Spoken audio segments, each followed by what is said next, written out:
नमस्ते साथियों। तो कैसे हैं आप सब लोग।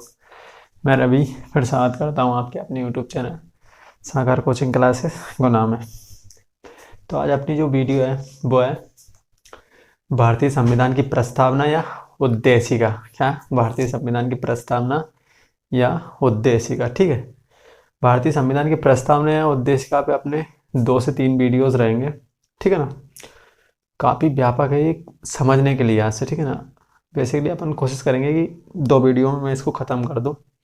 कितना अपन को संविधान में कोई पीएचडी नहीं करनी है, बस अपन को अपने क्वेश्चन लगाने हैं। तो 2 वीडियो में कन्वर्ट कर लेंगे इसको, ठीक है ना। तो आज पहले वीडियो में और इसके जस्ट अगले वीडियो में अपन इसको खत्म। बहुत ही ज़्यादा इम्पोर्टेंट टॉपिक है ये, इससे खूब क्वेश्चन पूछ जाते हैं, ठीक है ना। इससे कई तरीके से क्वेश्चन है वो घुमा के पूछा जाता है, ठीक है ना। तो क्वेश्चन को किसी तरीके से घुमा सकता है। तो आपको अगर अच्छे से इसे वीडियो को पूरा देखना, अगर एक बार अच्छे से समझ लिया मेरे साथ में, तो आप कभी भी कितना ही क्वेश्चन घुमा ले आप इसे गलत नहीं करेंगे, ठीक है। ये मेरा वादा है। ओके, तो आइए देखते हैं प्रस्तावना। प्रस्तावना का तात्पर्य क्या होता है, ठीक है। सब कुछ मैंने लिखा है, आप इसे स्क्रीनशॉट भी लेकर आराम से नोट्स बना सकते हैं। प्रस्तावना भारतीय संविधान के मूल आदर्शों को क्या कर दिया गया, प्रस्तावना के माध्यम से संविधान में जोड़ दिया गया। क्या कर दिया गया, संविधान में समाहित कर दिया गया है या जोड़ दिया गया। संविधान क्या कर दिया गया है, भारतीय संविधान के मूल आदर्शों को प्रस्तावना के माध्यम से प्रस्तावना के माध्यम से संविधान में समाहित किया गया है या उन्हें जोड़ दिया गया है। अब मूल आदर्श कौन कौन से हुए, जैसे कि भारत एक संप्रभुता, ठीक है ना, संप्रभुता, प्रभु संपन्न, ये धर्मनिरपेक्ष पंथ निरपेक्ष है भारत में, धर्मनिरपेक्ष नहीं, पंथ निरपेक्ष शब्द का प्रयोग है, ठीक है। तो संप्रभुता, पंथ निरपेक्ष, लोकतंत्रात्मक गणराज्य, ये सारे क्या है, प्रारूप है, ये आदर्श हैं। और इसके माध्यम से उद्देश्यों को भी प्रारूप उद्देश्य भी बताए गए, ठीक है। तो इसके माध्यम से बस आप फिलहाल इतना समझ लीजिए कि भारतीय संविधान के मूल आदर्शों को प्रस्तावना के माध्यम से संविधान में समाहित किया गया है, ठीक है। ये इसका तात्पर्य क्या होता है, प्रस्तावना का तात्पर्य होता है, ठीक है। प्रस्तावना की ये तो हो गई प्रस्तावना। अब देखिए अपन उद्देशिका क्या कहते हैं। उद्देशिका क्यों कहते हैं इसे, ठीक है। प्रस्तावना को अपन ने जान लिया, प्रस्तावना का अर्थ क्या होता है, मूल आदर्शों को प्रस्तावना के माध्यम से संविधान में समाहित किया गया है।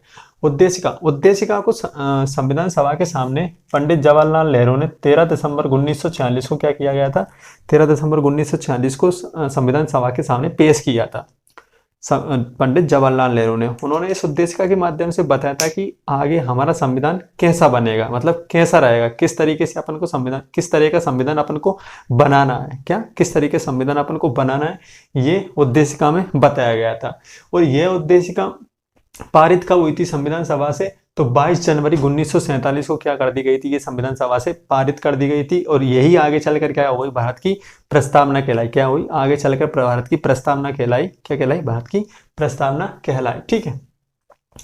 जो भारत की प्रस्तावना है, जो उसका जो चालू होती है, जब स्टार्टिंग में जो वर्ड होते हैं, उस स्टार्टिंग में वर्ड जो लिखा होता है उसमें क्या लिखा होता है कि हम भारत के लोग, हम भारत के लोग से वो स्टार्ट होती है प्रस्तावना, शुरू की लाइन, ठीक है ना, स्टार्टिंग की। तो हम भारत के लोग भारत को एक प्रभु संपन्न, गणराज्य, संप्रभुता, संपन्न, पंथ निरपेक्ष बनाने, ठीक है ना, वगैरह वगैरह शब्दों से चालू होती है। पंथ निरपेक्ष, धर्मनिरपेक्ष, ठीक है, संप्रभु को बनाते हुए 26 नवंबर 1949, कब, 26 नवंबर 1949 को क्या भारत की जनता को अंगीकृत करते हैं। क्या करते हैं, अंगीकृत करते हैं, यानी कि अंगीकृत या पारित करते हैं, ठीक है। 26 नवंबर 1949 को संविधान को अंगीकृत किया गया था। क्या किया गया था, यानी कि 26 नवंबर 1949 को हमारा संविधान बनकर तैयार हो गया था और इसे जनता के हाथों में सौंप दिया था, लेकिन उसे लागू नहीं किया गया था। उसे लागू नहीं किया गया था, ठीक है। तो यदि आपसे पूछा जाए कि भारतीय संविधान को अंगीकृत कब किया गया था, तो 26 नवंबर 1949 को अंगीकृत किया गया था या पारित किया गया था। तो कब किया गया था, 26 नवंबर 1949 को। जबकि भारतीय संविधान को लागू कब किया गया था, तो भारतीय संविधान को लागू किया गया था 26 जनवरी 1950 को, ठीक है ना। तो 26 नवंबर 1949 क्या किया गया था, भारतीय संविधान को अंगीकृत या पारित करते हैं ठीक है, ये वर्ड आया था। 26 नवंबर 1949 को भारतीय संविधान को अंगीकृत या पारित किया गया था। ठीक है, लागू 26 जनवरी 1950 को किया गया था। ठीक है, ये हम भारत के लोगों से स्टार्ट होती है। हम भारत के लोग, भारतीय संविधान की जो प्रस्तावना है, प्रस्तावना की जो अवधारणा है, भारतीय संविधान की जो प्रस्तावना की अवधारणा है वो कहाँ से ली गई है? तो प्रस्तावना की अवधारणा हमने अमेरिका से ली है। कहाँ से ली है? अमेरिकी संविधान से लिए। कहाँ से लिए? तो अमेरिकी संविधान से लिए। जबकि इसकी भाषा शैली या लेखन शैली, जबकि इसकी भाषा शैली एवं लेखन शैली किससे लिए? तो ऑस्ट्रेलियाई संविधान से लिए। कहाँ से लिए? भाषा एवं लेखन शैली कहाँ से लिए? तो ऑस्ट्रेलियाई संविधान से लिए। ठीक है, ये इसमें कंफ्यूज रहते हैं कई सारे बच्चे कि संविधान की प्रस्तावना ली कहाँ से गई है। तो भारत की संविधान की जो प्रस्तावना की अवधारणा है वो कहाँ से ली गई है? अमेरिकी संविधान से ली गई। जबकि इसकी भाषा शैली या लेखन शैली, उसमें लिखावट होती है ना, लिखावट इसकी, हम भारत के लोग, फिर डेट डेस करके, भारत को एक संपूर्ण प्रभु संपन्न संप्रभु धर्मनिरपेक्ष गणराज्य, ठीक है ना, ऐसे करके। तो इसकी जो लेखन शैली है ना वो कहाँ से ली गई है? तो ऑस्ट्रेलियाई संविधान से ली गई है। ठीक है, अब आइए आगे देखते हैं। भारत शासन अधिनियम 1949 का, भारत शासन अधिनियम 1949, जिसको मॉन्टेग्यू चेम्सफोर्ड सुधार भी कहते हैं। अपन क्या कहते हैं? मॉन्टेग्यू चेम्सफोर्ड सुधार भी कहते हैं। क्या कहते हैं? मॉन्टेग्यू चेम्सफोर्ड सुधार भी कहते हैं। में पहली बार प्रस्तावना को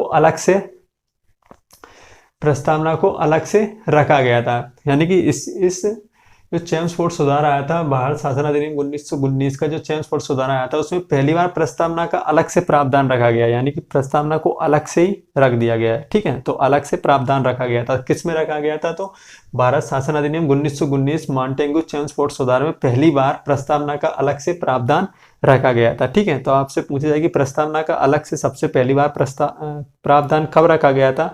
तो 1919, भारतीय शासन अधिनियम 1919 या मॉन्टेग्यू चेम्सफोर्ड सुधार में प्रस्तावना का अलग से प्रावधान, पहली बार अलग से प्रावधान रखा गया था। ठीक है, इसके बाद आते हैं भारतीय संविधान की जो प्रस्तावना की जो प्रकृति है, भारतीय संविधान की जो प्रस्तावना की जो प्रकृति है वो कैसी है? तो गैर न्यायोचित है। कौन सी है? गैर न्यायोचित है। क्या है? गैर न्यायोचित है। और इसकी जो प्रवृत्ति है वो कैसी है? अपरिवर्तनीयशील है। कौन सी है? अपरिवर्तनीय, यानी कि इसकी जो प्रवृत्ति है उसको परिवर्तन नहीं किया जा सकता। अपरिवर्तनीयशील है, यानी कि इसको सुधार किया जा सकता है कि नहीं। हालांकि इसमें चेंजेस कर दिए, संशोधन किया जा सकता है। ठीक है ना, किया भी है सरकार ने। ठीक है ना, भारत शासन ने किया, भारत की संसद ने किया भी है इसमें सुधार। लेकिन इसमें लिखा है कि अपरिवर्तनीय प्रवृत्ति के अर्थात, यानी कि इसमें कोई परिवर्तन नहीं किया जा सकता, लेकिन किया है। अपन जब आगे पढ़ेंगे इसका दूसरा, यानी कि इसका अगला जो पढ़ेंगे जब आगे, मैं बताऊंगा। ठीक है, गैर न्यायोचित शब्द का मतलब क्या है? गैर न्यायोचित शब्द से ये तात्पर्य है कि मान लीजिए आपका कोई संविधान, यानी कि मान लीजिए आपका कोई मौलिक अधिकार का हनन हो रहा है, यानी कि आपको अभिव्यक्ति की स्वतंत्रता, यानी कि वाक्य व अभिव्यक्ति की स्वतंत्रता, यानी कि आपको सबके सामने बोलने, यानी कि अपनी बात रखने की जो अधिकार है उसका हनन हो रहा है। ठीक है ना, आपको कोई व्यक्ति आपकी मतलब बात को रखने नहीं दे रहा है, आपका हनन हो रहा है आपके मौलिक अधिकार का। किससे? मौलिक अधिकार, कोई मौलिक अधिकार है, मान लीजिए 14, 15, 16, 17, 18, 19, 20, कोई भी 21। ठीक है, तो मान लीजिए आपके कोई मौलिक अधिकार का हनन हो रहा है, तो आप क्या करेंगे? सर्वोच्च न्यायालय में जाके इसके खिलाफ कंप्लेंट दायर कर सकते हैं। क्या मतलब? कंप्लेंट, यानी कि शिकायत दर्ज करा सकते हैं। और सर्वोच्च न्यायालय क्या करेगा? आपके जो मौलिक अधिकार है उसकी रक्षा करेगा। क्या करेगा? उसकी रक्षा करेगा, यानी कि वो पुलिस को या प्रशासन को आदेश देगा कि भाई इसके जो मौलिक अधिकार का हनन हो रहा है इसकी रक्षा की जाए। अपने मौलिक अधिकार की रक्षा कौन करता है? तो भारत का सर्वोच्च न्यायालय करता है। तो अपन सर्वोच्च न्यायालय में जाके अपनी याचिका दायर कर सकते हैं और सर्वोच्च न्यायालय अपनी याचिका को सुनेगा और अपने अधिकारों की रक्षा करेगा। ठीक है ना, रक्षा करेगा अपने अधिकारों, मौलिक अधिकारों की। लेकिन यदि आप कहें कि उद्देशिका में कही गई बात, ठीक है ना, उद्देशिका में कही गई बात को कोई व्यक्ति मान नहीं रहा, यानी कोई व्यक्ति, मान लीजिए मैं वो व्यक्ति हूँ जो उद्देशिका में कही गई बात मान नहीं रहा हूँ, यानी कोई भी, मान लीजिए धर्मनिरपेक्ष, पंथ निरपेक्ष, कुछ भी मान लीजिए, उद्देशिका में जो भी बात कही है उसको मैं मान नहीं रहा हूँ। और आप क्या चाहते हैं कि मैं इसके खिलाफ जाके सर्वोच्च न्यायालय में कंप्लेंट दायर करूँ, यानी कंप्लेंट दर्ज करूँ। ठीक है, तो सर्वोच्च न्यायालय इसके लिए मुझे बाध्य नहीं करेगा कि जो प्रस्तावना में लिखा गया है उसे मैं मानूं। ठीक है ना, यानी कि सर्वोच्च न्यायालय मुझ पर कोई प्रेशर या कोई भी मुझे आदेश जारी या पुलिस प्रशासन को आदेश जारी नहीं कर सकता कि आप इसका जो संविधान में जो प्रस्तावना में जो शब्द लिखे गए हैं या प्रस्तावना में जो कहा गया है उसको आप इससे करवाएं। ठीक है ना, यानी कि मैं कोई प्रस्तावना का उल्लंघन कर रहा हूं तो संविधान मुझसे उसका पालन नहीं करवा सकता, यानी कि सर्वोच्च न्यायालय उसका मुझसे पालन नहीं करवा सकता। ठीक है ना, तो इसीलिए ये क्या होती है, गैर न्यायोचित प्रकृति की होती है। कैसी होती है, गैर न्यायोचित, यानी कि इसके मामले में कोई न्याय नहीं दिया जा सकता। क्या, इसके मामले में कोई न्याय नहीं दिया जा सकता, इसीलिए ये क्या होती है, गैर न्यायोचित प्रकृति की होती है। ठीक है ना, आई होप कि ये चीज़ आपको समझ में आ गई होगी। ठीक है ना, मैं आशा करता हूँ, क्योंकि ये बहुत सिंपल सा लॉजिक है। आप यदि कोर्ट के सामने जाएंगे, कोई भी प्रस्तावना का, अगर कोई प्रस्तावना का हनन कर रहा है तो कोर्ट उसे उसका पालन करने के लिए बाध्य नहीं कर सकता। ठीक है, इतना सा सिंपल सा लॉजिक है। इसीलिए कौन सी प्रकृति की होती है, तो गैर न्यायोचित प्रकृति की होती है। कैसी होती है, गैर न्यायोचित प्रकृति की होती है। कौन सी, भारतीय संविधान की प्रस्तावना गैर न्यायोचित प्रकृति की होती है, अपरिवर्तनीय प्रवृत्ति की होती है। ठीक है, प्रस्तावना के संदर्भ में विद्वानों द्वारा कई अपने विचार दिए गए, अपने मत दिए गए, अपन उनको देखते हैं। ठीक है, अर्नेस्ट बार्कर, कौन थे, अर्नेस्ट बार्कर। अर्नेस्ट बार्कर, इनका कथन था कि भारतीय प्रस्तावना भारतीय संविधान की क्या है, कुंजी है। क्या है, अर्नेस्ट बार्कर ने कहा था कि भारतीय प्रस्तावना भारतीय संविधान की क्या है, कुंजी है। कुंजी मतलब चाबी है। ठीक है, भारतीय संविधान की कुंजी या चाबी है। किसने कहा था, अर्नेस्ट बार्कर ने कहा था। ठीक, बार्कर ने। के एम मुंशी, क्या, के एम मुंशी, इनका कथन था कि भारतीय संविधान की जो प्रस्तावना है वह राजनीतिक राशिफल है। क्या है, राजनीतिक राशिफल है। के एम मुंशी का कथन क्या था कि प्रस्तावना एक राजनीतिक राशिफल है। ठीक है, इसके बाद आते हैं एन ए पालकीवाला। कौन, एन ए पालकीवाला। इनका कथन था कि संविधान की प्रस्तावना भारतीय संविधान की पहचान पत्र या परिचय पत्र है। क्या है, भारतीय संविधान की पहचान पत्र या परिचय पत्र है। कौन सा, किन्होंने कहा था, ये कथन किसका था, तो एन ए पालकीवाला का था। ठीक है, इसके बाद आते हैं ठाकुरदास भार्गव तथा सुभाष कश्यप। ठाकुरदास भार्गव तथा सुभाष कश्यप, इन्होंने प्रस्तावना को भारतीय संविधान की आत्मा कहा है। क्या है, भारतीय संविधान की आत्मा कहा है। देखिए, भारतीय संविधान की आत्मा दो जगह वर्ड आता है। एक आता है आर्टिकल 32। आर्टिकल 32 को भारतीय संविधान की आत्मा कहा गया है। क्या है, भारतीय संविधान की आत्मा कहा गया है। यदि आपके सामने ऑप्शन आए कि आर्टिकल 32 को भारतीय संविधान की आत्मा किसने कहा है, तो भीमराव अंबेडकर। ठीक है, तो आर्टिकल 32 को भारतीय संविधान की आत्मा किसने कहा है, तो भीमराव अंबेडकर ने कहा है। किसने कहा है, भीमराव अंबेडकर साहब ने कहा है। ठीक है, और यदि आपसे कोई भी नाम नहीं आए और डायरेक्ट पूछ लिया जाए कि भारत की आत्मा किसे, भारतीय संविधान की आत्मा किसे कहा जाता है, तो आप बिंदास होकर कौन सा वर्ड लगा सकते हैं, भारत की प्रस्तावना या उद्देश्य का। और यदि आपसे विशेष रूप से पूछ लिया जाए कि भीमराव अंबेडकर ने भारत की आत्मा किसको कहा है, तो आर्टिकल 32 को। यहाँ आर्टिकल 32 को भारत की आत्मा किसने कहा है, तो भीमराव अंबेडकर ने कहा है। ठीक है, ये दो क्वेश्चन थे, आप अच्छे से ध्यान रखने, इनमें कंफ्यूज मत हो जाना। इसके बाद आते हैं दुर्गादास बसु। दुर्गादास बासु, इन्होंने कहा कि प्रस्तावना में स्वतंत्रता संग्राम के आदर्श समाहित है। क्या, प्रस्तावना में स्वतंत्रता संग्राम के आदर्श समाहित है। किसने कहा, ये दुर्गादास बासु ने कहा था। ठीक है, इसके बाद आते हैं भीमराव अंबेडकर। भीमराव अंबेडकर साहब ने क्या कहा है, इन्होंने कहा कि प्रस्तावना के अंदर संविधान के दर्शन निहित है। क्या है, प्रस्तावना के अंदर संविधान के क्या है, दर्शन, यानी कि आप प्रस्तावना पढ़ लीजिए, पूरे दर्शन आपको संविधान के हो जाएंगे कि किस टाइप का संविधान है ये। ठीक है, प्रस्तावना को पढ़ने से अपन को ये पता चल जाता है कि भारत का संविधान आखिरकार है किस टाइप का। लोकतंत्र है, अध्यक्षात्मक सरकार है, या संसदीय प्रकार की सरकार है, संघात्मक प्रकार की। ठीक है, तो ये किसके माध्यम से बताया गया, किन्होंने कहा, ये भीमराव अंबेडकर ने। इन्होंने कहा कि प्रस्तावना के अंदर संविधान के दर्शन निहित है। ठीक है, इनके कथन है, इनको अच्छी तरीके से याद रखना है। और इसके प्रस्तावना के मामले में भारत के सर्वोच्च न्यायालय ने कहा गया है, भारत के सर्वोच्च न्यायालय ने भी इस पर एक टिप्पणी की है। सर्वोच्च न्यायालय ने कहा है कि प्रस्तावना संविधान निर्माताओं के मना मस्तिष्क को पढ़ने की कुंजी है।